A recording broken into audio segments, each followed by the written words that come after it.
Hey guys, all right, this next question is coming through. How do you pick the best proposal out of 50 plus proposals on Upwork?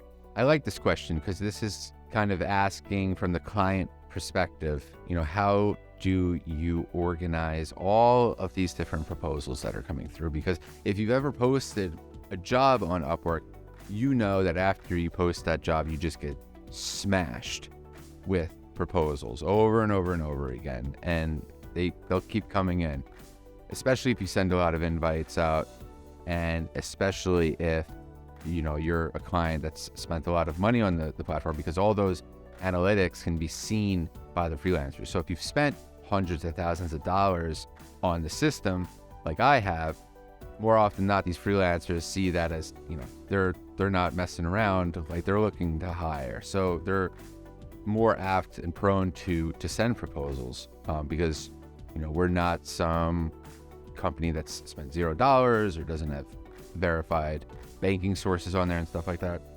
So how do I pick the best proposals? The cream rises to the top in a lot of these cases. Upwork does a really good job, I'd say, with their algorithm. We've done a couple videos where we actually go through people that have sent these proposals, and typically the ones that do go to the top are usually the best people for the job, and they've sent the best proposals, and they understand what's going on with what the client needs more.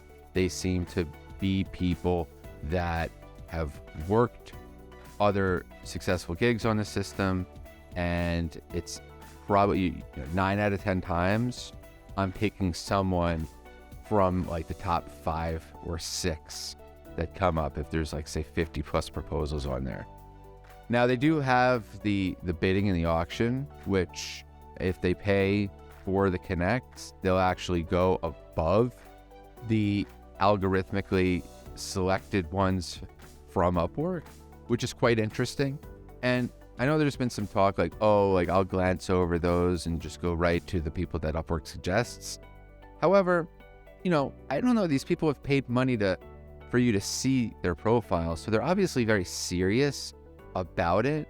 So I generally do like to look and see who has spent money and who really wants this job, because if they've went so far as to drop serious coin to get this gig, I kind of want to hear what they have to say. They could be really good at what they do, and most often, like, the veterans and the people that have made money on the system feel better about spending money on the system in terms of connects.